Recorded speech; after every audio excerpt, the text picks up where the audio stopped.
Hi there, it's good to be back with you again. My name is Stephen Mawhinney and I'm the pastor of the Adullam Church, which meets in the Dublin 6 West area here in Southern Ireland. So thank you again for taking the time to tune in and listen. It's been so encouraging. I've been really blessed beyond measure.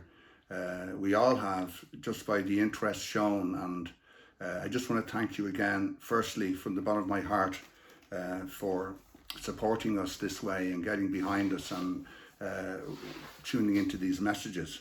Today I want to look at another amazing story. You know, the Bible, as you know, is just full of amazing stories. And if I had to put a title on this message, I suppose I would entitle it "The Great Escape." The Great Escape, and you'll come to see the reason why. So I'm going to read a few verses here from Acts chapter 12, and commencing at verse 1. And it says this. It says, "It was about this time that King Herod arrested some who belonged to the church, intending to persecute them. He had James, the brother of John, put to death with the sword. When he saw that this met with approval among the Jews, he proceeded to seize Peter also. This happened during the festival of unleavened bread. After arresting him, he put him in prison, handing him over to be guarded by 4 squads of 4 soldiers each. Herod intended to bring him out for public trial after the Passover. So Peter was kept in prison, but the church was earnestly praying to God for him. The night before Herod was to bring him to trial, Peter was sleeping between 2 soldiers, bound with 2 chains, and sentries stood guard at the entrance. Suddenly an angel of the Lord appeared, and a light shone in the cell. He struck Peter on the side and woke him up. 'Quick, get up,' he said, and the chains fell off Peter's wrists. Then the angel said to him, 'Put on your clothes and sandals,' and Peter did so. 'Wrap your cloak around you and follow me,' the angel told him. Peter followed him out of the prison, but he had no idea that what the angel was doing was really happening. He thought he was seeing a vision. They passed the first and second guards and came to the iron gate leading to the city. It opened for them by itself, and they went through it. When they'd walked the length of one street, suddenly the angel left him. Then Peter came to himself and said, 'Now I know without a doubt that the Lord has sent his angel and rescued me from Herod's clutches and from everything the Jewish people were hoping would happen.' When this had dawned on him, he went to the house of Mary, the mother of John, also called Mark, where many people had gathered and were praying. Peter knocked at the outer entrance, and a servant named Rhoda came to answer the door." It's an incredible story, isn't it? It always fascinates me, this story, and for many, many different reasons.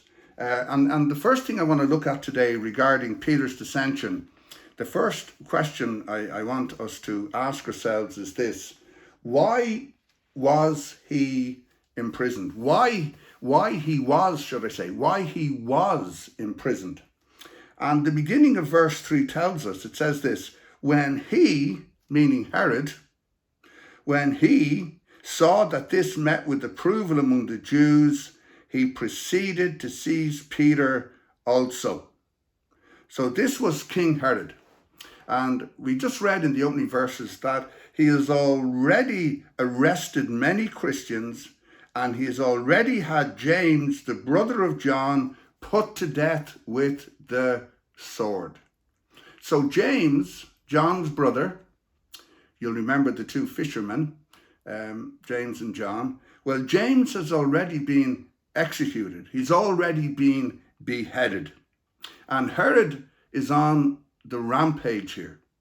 He, after this beheading, after this murder of James, he saw that this had really pleased the Jewish leaders, the scribes, the Pharisees, and everyone else, they really approved of this, and they were delighted with what Herod was doing. So in order to please them even more, he decided that he would have Peter arrested and that he would have Peter put to death. And of course, Herod knew, and the Jews knew, that Peter, as they would look upon him, was the ringleader.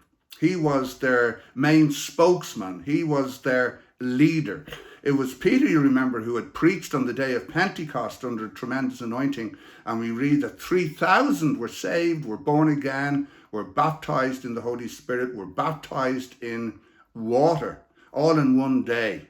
It was Peter who had healed the beggar outside the gates of Jerusalem. You remember the story of the lame beggar. So he went after the top gun, so to speak.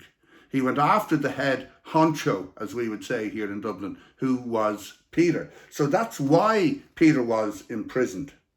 The second question we have to ask ourselves is not why he was imprisoned, but when he was imprisoned. When was he imprisoned? Well, again, the end of verse 3 tells us this happened during the festival of unleavened bread. And the festival of unleavened bread tied in with the whole Passover. And the Passover, which was the main feast of the Jews, lasted for a full week. It was celebrated for a full week. And no Jew was ever executed, crucified, whatever the case may have been, during Passover. So Herod puts Peter in prison, and he plans to have him executed in 7 days' time, when the Passover had come to an end. So we've looked at why and when he was imprisoned. So now let's look at where he was imprisoned. Where was Peter imprisoned? Well, again, verse 4 tells us, it says, after arresting him, Herod, put him in prison, handing him over to be guarded by 4 squads of 4 soldiers each. And then we read, Herod intended to bring him out for public trial after the Passover. Now, that's pretty secure, isn't it? I'm sure you'll agree with me. 4 squads of 4 soldiers each. That's a total of 14 Roman soldiers who have been specially assigned, not 2 soldiers, not 4, but 14, who have been specially assigned to guard Peter. In other words, Herod was making sure that Peter did not escape. And Peter would have been chained to at least 2 of those soldiers for the whole time of his stay in that prison. He would not have been left unchained. He would have been chained to at least 2 of those soldiers. So even when Peter was going to sleep at night, the chains which would have been tied to his wrists and or his ankles, the other end of that chain would have been chained to 2 Roman soldiers. And those chains would never have been removed. Even if he was going to the bathroom, they would never have been removed. They stayed on him constantly. So for a full week, he was chained 24/7 to at least 1, if not 2, Roman soldiers. And as I thought about that, and again, many of you know that in a different life, if I can use that expression, in days gone by, I served as a prison officer in Mountjoy Prison here in Dublin. And I couldn't help but think of a particular incident that happened to me a number of years ago, where a prisoner, and we'll call him Anto, I won't use his real name, where a prisoner serving a very long sentence escaped from, yes, that's right, escaped from me. And how it happened was, I was only a young man. I was about maybe 23 years of age. And in the prison service, you had to serve a probationary period of 2 years. And everyone had to serve a probationary period. And the time had come up for me to be assessed after my 2 years probation. And just the day before my assessment, I was on duty in Mountjoy Prison when I received instructions from the chief officer, along with another officer who was always instructed, to bring this prisoner by the name of Anto down to a hospital in Dublin, which was then Jervis Street Hospital. It's now gone. And this man was serving a very long sentence. He was serving something like 12 or 14 years, and he only had a few months of it done. So he had at least 11, 12 years to serve. As we'd say here in Dublin, he wasn't in for robbing a few sweets out of Woolworths. It was a serious crime he had committed. And the instructions we were given by our superiors were that the handcuffs were never to come off under any circumstances, no matter what happened. Those handcuffs were not to be removed. And the way that worked was you would just have your ordinary set of handcuffs where your wrist would be parallel with the prisoner you were escorting. But you're also given a longer length of handcuffs where there would be maybe 7 or 8 foot of chain in length. So in other words, if a prisoner had to go in and have a private medical examination of a delicate nature, for example, in a hospital, you would handcuff him and you would come outside the door would be closed over, but the handcuffs would still remain. He would still be handcuffed to you. So we got down to the hospital, and to cut a long story short, the officer who's in charge said to me, just wait there and I'll go in and have a look to see what it's like in here and how secure it is and if there's any windows and all of that. So he went in and he came out and he said words to this effect. He said, "Listen, Stephen, I've known Anto for many, many years. I knew him when he was in St. Patrick's, which was the equivalent of the Borstal here in Dublin for young offenders, teenagers." And he said, "Anto would never, ever run on me. Never run on me." He said, "Let's give him a little bit of dignity and we'll take the cuffs off and we'll send him in by himself. There's no other door out except this door we're at, and there's no windows that he could climb out in there, etc., etc." And I remember saying to him, "Are you serious?" I said, "This guy is doing, a very long sentence." I said, "You're really asking me to take the handcuffs off?" And he said, "Yes." He said, I'll swear by it." He said, "He won't run on me."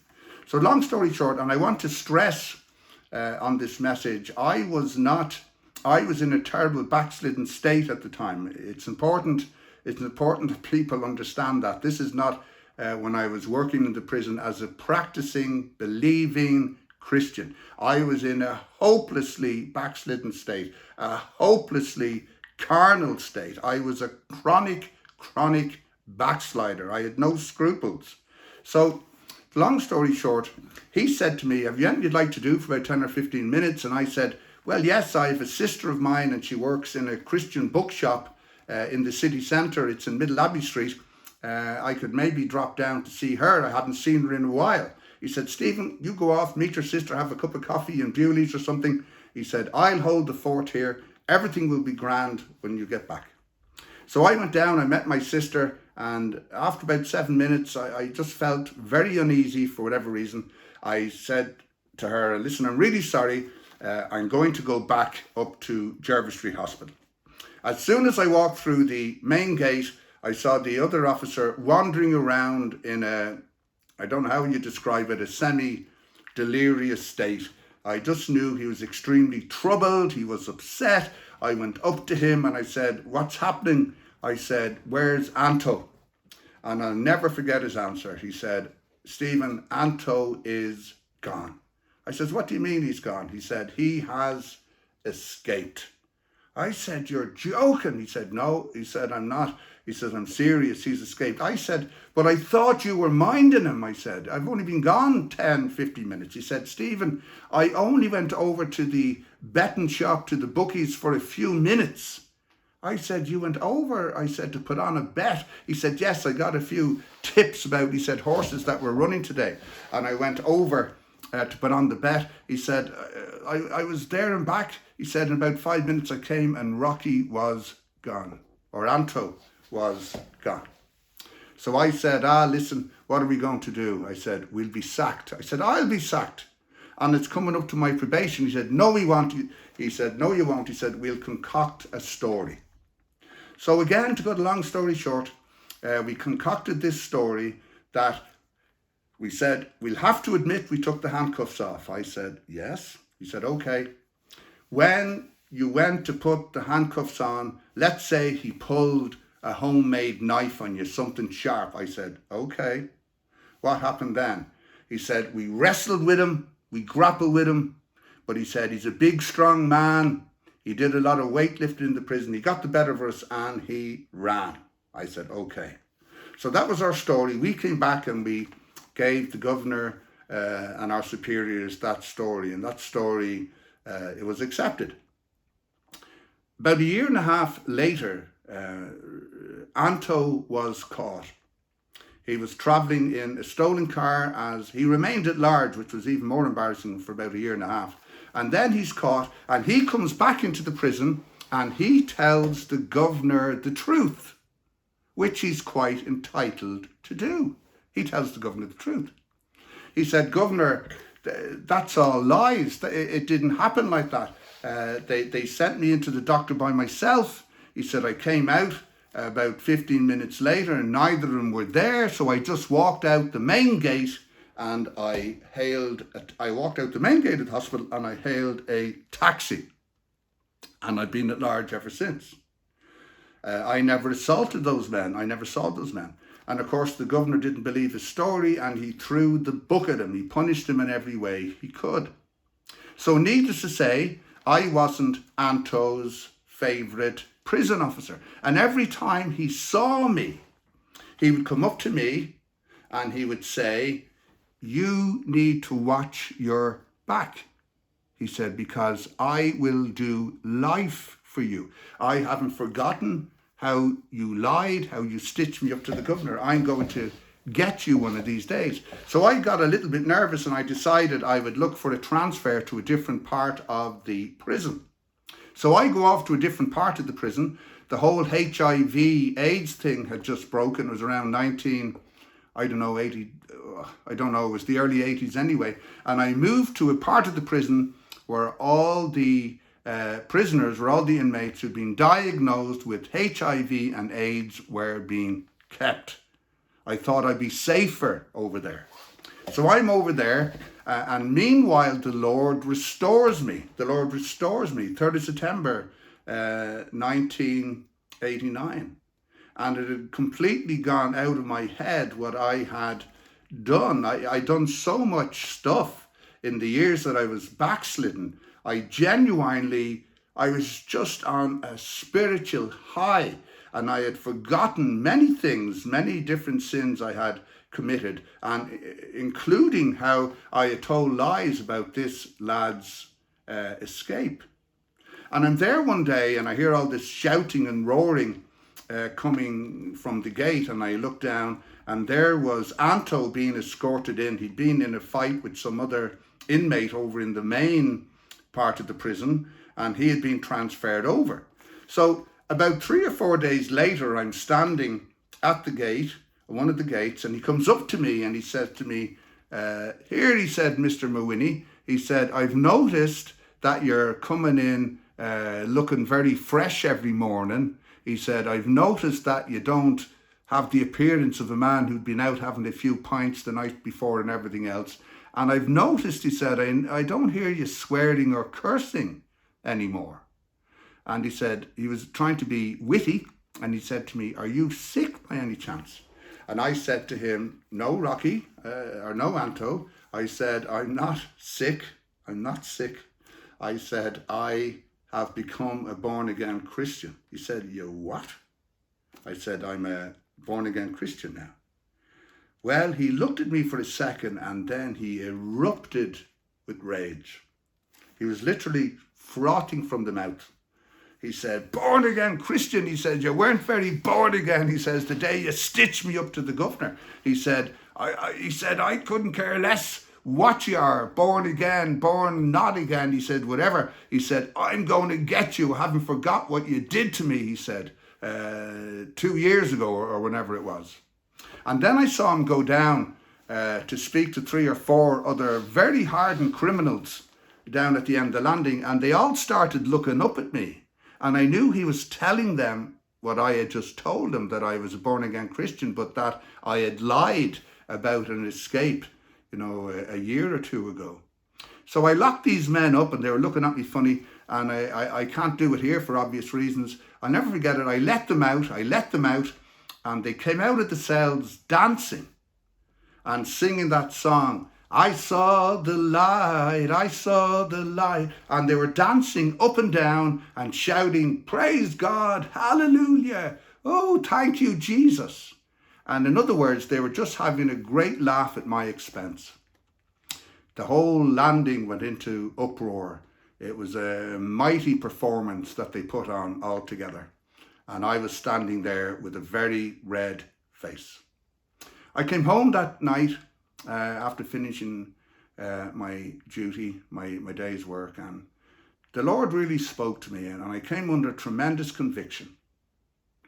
And it was like the Lord said to me, he said, Stephen, Anto may be a prisoner, he may be a criminal, but that doesn't alter the fact that you lied about that man. You told lies, downright lies. And by reason of that fact, that man suffered more punishment than he should have. You need to put that right. So I said, remember thinking, yes, Lord, you're right. I'm going to put it right with Anto. I went in the following day, but before I could put it right, he came up to the gate this particular day and he said to me, he said, Mr. Mawhinney, I've noticed you always have your tea break at around 11 o'clock. I said, that's right. He said, could you come down to my cell at 11 o'clock? He says, I want to talk to you. And I said, about what? And he said, you'll know when you come down to my cell at 11 o'clock. And I remember telling a friend of mine, another prison officer, I remember saying to him, listen, I said, Anto wants to speak to me. I said, I don't know about what, but if you hear any shouts and roars, I said, they are mine. I said, will you come down and help? For want of a better word, will you help me? So I went down and I sprung the lock, and I'll always remember he was sitting there with his back underneath the cell window, and the light was shining in, and I was sitting just to the side of the door facing him. He offered me a cup of tea. I said, no thanks. I said, I just had a cup of tea. And I said, what can I do for you? What do you want to talk to me about? And he said to me, you know, yesterday when you told me you were a born-again Christian, and I said, yeah. He said, were you joking with me? Were you winding me up, or is that the truth? I said, no. I said, of course I wasn't winding you up. I said, it was the truth. Then he said to me, tell me how it happened. I says, what do you mean? In other words, he wanted to hear my testimony. So I sat there and I told him what happened. About halfway through the conversation, I really felt the Lord prompt me to bring up about the escape a number of years before and how I had lied about it. And I looked at him and I said, listen, I said, Anto, while we're sitting here talking, I want to say something. And he said, what? What's that? I said, I owe you a huge apology. And he said, about what? And I looked at him and I said, listen, I said, the white elephant in the room, you know what I'm talking about. I said, how you escaped on me and how I lied to cover, save my own neck. And he said, oh, that? I said, yeah.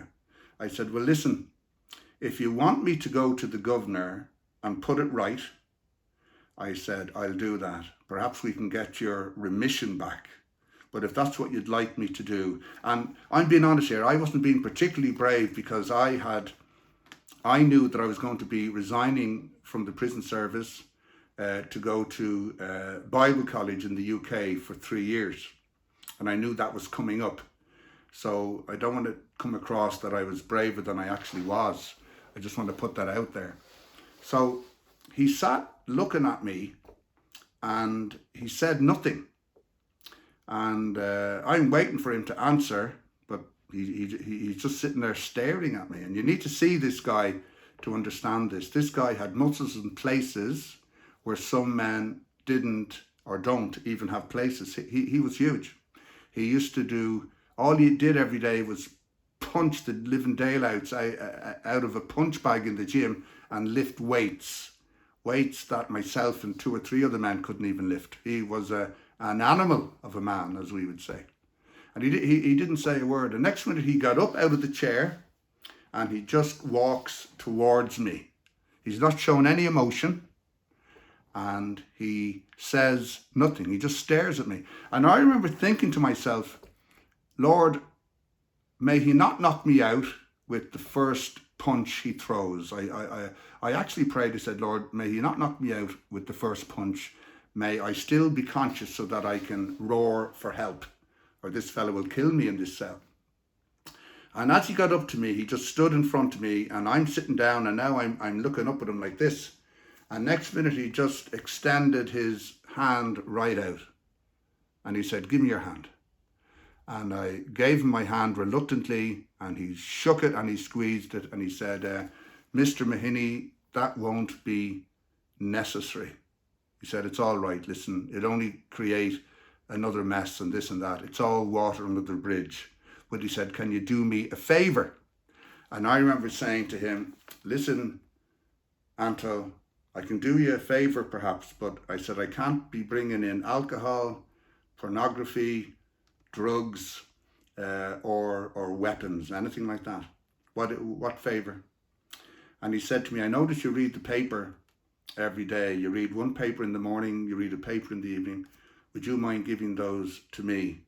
And I said, what would you be doing with them? I said, yeah, of course you can have them. I said, what would you be doing with them? He said, I just do a few little horses every evening and then I check them off the following day. Obviously I can't put money on them, but it passes the time.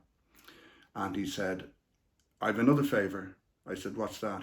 He said, have you got any tapes or books about people like me who also, to use your terminology, got saved, got born again, entered into a relationship with Jesus? I says, do you mean, have I any books or tapes about villains and gangsters like yourself who found the Lord or who were found of the Lord, more accurately? He says, yeah. I said, yeah. I said, I've got loads. He said, would you mind giving them to me? I said, no, certainly. I'd be glad to bring those in. So I did that. And I also got, the Lord helped me get a lot into the prison library there in Mountjoy. And that was that. A few months later, I resigned from the prison service and I went to Bible college in the UK. That was 1991 to 1994. Came back to Dublin, and a few years after that, I was in the GPO, that's the General Post Office, there in O'Connell Street in Dublin. It was 8:30 in the morning. I was working in the Christian bookshop at the time. I was paying a gas bill or electric bill, and I got this slap on the back that nearly drove me up over the counter, in on top of the cashier. And I turned around, and who was standing there but Anto, with his daughter. His daughter used to come up to visit him every week. And she was only a young girl at the time, 12, 13, whatever. She was now in her early 20s. She was only very young when I last saw her. And he said, do you remember her? And I said, I do indeed. I said, I remember you coming up every week to visit your dad. And the first question he said to me was, are you still in the born again business? And I said, Anto, I am. He said, I didn't think it would last. He said, where do you go to church? And I told him, I'm still waiting for him to visit, but I still often think of him and, prayed that the Lord would save that man and draw him to yourself. Now, this was nothing like Peter's escape, but I just wanted to put that in there. Peter's was completely different. And, Peter had an amazing escape. It was nothing like Anto's. But Peter here, how it was organized was absolutely incredible. The Lord organized this escape. I don't know who organized Anto's escape, but it certainly wasn't the Lord. But the Lord organized all of this. And how the Lord brought about was by human intercession. Look at verse 5. It says, "So Peter was kept in prison, but the church was earnestly praying to God for him." Human intercession. The church was offering up earnest, fervent, persistent prayer, day and night. As a group of believers, this early church were interceding for Peter. They were on their knees, praying and interceding, and their prayers were rising up before the throne of God, praying that their beloved leader would be released. Someone said regarding this, and I thought it was lovely, someone said, "As the iron gates of Herod's prison clanged shut, the gates of heaven swung wide open." In answer to prayer, intercessory, fervent, earnest, and persistent prayer.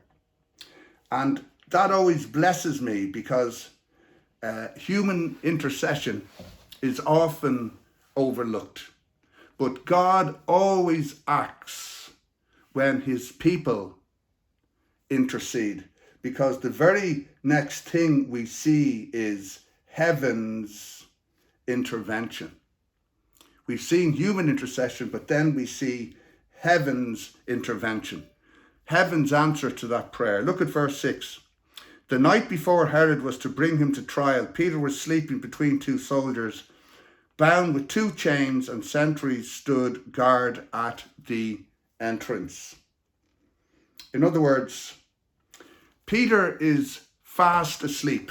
He's lying between two soldiers. I presume, they're not all standing up sleeping. They're lying down. Peter has a soldier, verse 6 tells us, on either side. He's not just sleeping beside one soldier, he's sleeping in between two soldiers. Imagine having to sleep for a week, lying between two Roman soldiers. And this is what's happening. Peter is fast asleep. The order for the execution has been signed. It's all been dotted, signed, sealed, just has to be delivered now. Peter was to die the following day. He's been cooped up in this prison for a week, sleeping between two soldiers, chained to them night and day. No matter where he goes, he's chained to them. So I throw out another question today. What was Peter doing? What was Peter doing the night before his execution? What was he doing? What would you have been doing? What would I have been doing? Was he lying there shaking with fear, trembling? Was he lying there regretting perhaps that he hadn't made a will? Was he lying there fretting that he hadn't prepared for his funeral, or had the chance to kiss his wife goodbye, say goodbye to her, hug her, embrace her, tell her we'll meet again in glory? Was he lying there thinking he had an opportunity to pick up his kids, hug them, tell them he loved them for the last time, and that he'd see them in heaven one day, be good to their mother, look after her? Was he pacing the floor, worrying that he wouldn't die courageously like a man? Was he doing any of these things? No. He's fast asleep. Fast asleep. In fact, he's in such a deep sleep. When I first read that, I thought, my goodness. It says, the angel of the Lord appeared and the light shone. He struck Peter. He struck him on the side. Whether with his hand or with his foot, he struck him. Peter was in such a deep sleep. Peter hadn't a care in the world. Why? Because he knew God was in charge. He knew God was sovereign. He knew that all of his days had been ordained for him before one of them came to be. He knew that He wasn't going to die until God said it was time for him to die. He knew. We have an expression, haven't we? I've often wondered who was this fat lady. I must look it up sometime. We use the expression, don't we? It's not over till the fat lady sings, whoever this fat lady was. But for the Christian, the fat lady has nothing to do with it. There's many fat ladies and many fat men. It's not over till God says it's over. So Peter goes to sleep knowing that his fate and his destiny is completely and utterly in God's hands. Okay, we've looked at Peter's restfulness. Now let's look at Peter's rescuer. Okay, verse 7, it says, "Suddenly an angel of the Lord appeared, and a light shone in the cell. He struck Peter on the side, woke him up. 'Quick, get up,' he said, and the chains fell off Peter's wrists." God sends a rescuer on this occasion in the shape and form of an angel. Okay, an angel. And then the angel has this to say. The angel gives Peter a few instructions. The angel says in verse 8, "Then the angel said to him, 'Put on your clothes and sandals.' And Peter did so. 'Wrap your cloak around you and follow me,' the angel told him. Peter followed him out of the prison, but he had no idea that what the angel was doing was really happening. He thought he was seeing a vision. And I don't know about you, but if you read over these verses, the first thing I thought was, goodness, there's no messing around with this particular angel. And I don't mean that in a bad way. This angel here is extremely businesslike. This angel just gets straight to the point. His directions to Peter are clear and they are concise. You could nearly even say they're curt without being rude. He's extremely professional. He's extremely businesslike. He knows exactly what he is doing. He has one command and one only: release Peter from prison. That is his mandate. We know that angels are God's messengers. God had personally told him. We don't know this angel's name, but he was obviously a very powerful angel. God had one task and one task for him alone to do. I want you to descend down into that prison and release Peter. Nothing more, nothing less. And then we read in verse 10. It says, they passed the first and second guards and came to the iron gate leading to the city. It opened for them by itself and they went through it. When they'd walked the length of one street, suddenly the angel left him. Just try to picture that. And I know it'll be hard for some of you who have never been in a prison, whether as a guest for a period of time or an overnight stay, or perhaps as a member of staff. But you just imagine walking down through those empty landings, passing by all those cells, and all the prisoners fast asleep in those cells. The chains have miraculously fallen off Peter's wrists and his ankles. He's not chained anymore. And he's following this man that he's never met before in his life. He's never seen him. He's never met him. He doesn't know him. This man hasn't told him his name. This man has just come and told him to get up and follow me. And as he does that, Peter looks. The two soldiers he's sleeping between are still fast asleep. Perhaps they're snoring now also. And he's following this stranger down through the empty corridors of this prison. And as he follows him, he ends up standing on the inside of the prison, facing the main gate. And as they both stand there looking at this big steel iron gate, silently all the bolts in the gate just slide back. And even more amazing, suddenly there's two big doors, and I know what the big steel iron gates are like in Mountjoy prison. They just open and they just swing out. And next minute, this stranger just steps outside and starts walking out of the prison down this street. Peter is following him. And then we're told that when they'd walked the length of the street, suddenly the angel left him. You see, The angel's work was done. The angel's work was finished. He hadn't been sent to talk to Peter about the weather or how things were going in Jerusalem or how the other disciples were getting on or how people were doing spiritually or how were people responding to it. That wasn't part of his mandate. That was somebody else's task, the Holy Spirit's task and others. He was simply sent to release him. He doesn't say goodbye to him, the angel. He doesn't give him final words of instruction. He doesn't tell him where to go or what to do. He doesn't tell him anything. He just suddenly disappears as if in a puff of smoke. And then Peter, we see, is now left to walk on his own 2 feet, to use his own common sense and wisdom that the Lord had given him. The Lord had delivered him miraculously, but now he had to walk on his own 2 feet. And that reminds me again, and it's the only thing I miss about Mountjoy Prison. When the Lord restored me 3rd of September 1989, I had an unusually long honeymoon period. Spiritually, I'm speaking. I hadn't met Margaret at this stage. The Lord carried me for the best part of a year. I'll never forget it. I was on a high for the best part of a year. I was surrounded in the prison. I was surrounded by iniquity. I was surrounded by violence. The air was blue, and it wasn't just the inmates. There was pornography in cells. There was men, when you'd be checking up at them at night, and there was men engaged in homosexual activity in cells. There was pornography in cells. Every type of wickedness you could think of. But the Lord carried me. He carried me for a full year. It was incredible.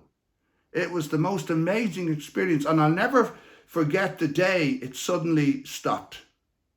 I woke up one morning and that feeling was gone. No, I hadn't stopped loving the Lord or anything like that, but that feeling. I went into the prison, and for the first day I really struggled in different areas. And I was racking my brain. Have I sinned? Have I grieved the Lord? I was confessing this and that and the other. What is wrong with me? Why is this? And then it dawned on me. The Lord had carried me. The Lord had carried me supernaturally for a full year. And now he expected me to walk on my own 2 feet.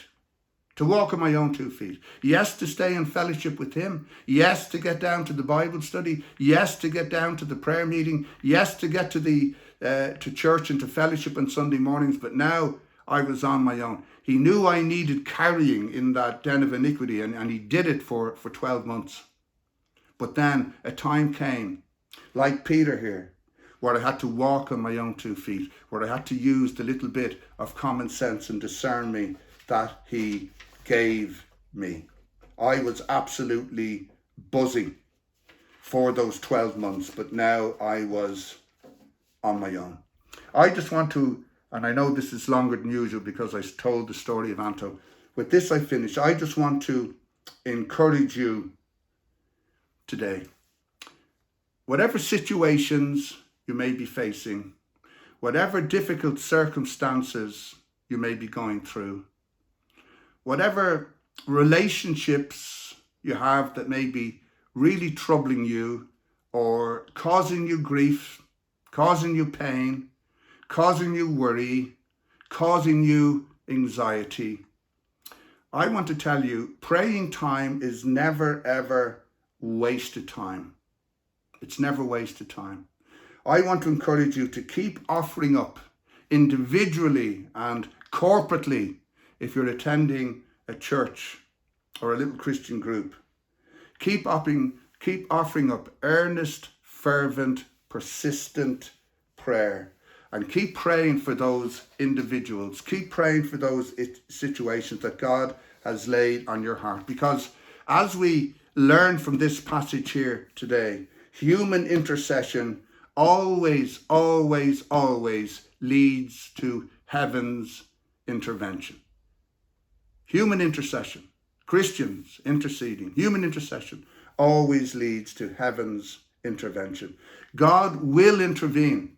Maybe not at the time you want, or think he should intervene, but God will intervene in his appointed time and in his appointed way. There is no such thing, and it took me a while to understand this, there is no such thing as unanswered prayer. I know you might have to think about that for a minute, but it's true. There is no such thing as unanswered prayer. God always answers in one of three ways. His answers are either always no,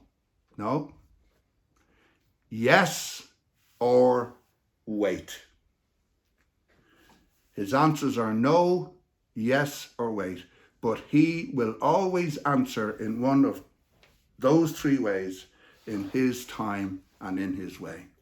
Once again, I just want to thank you from the bottom of my heart. Thank you for taking the time to tune in and watch and listen today.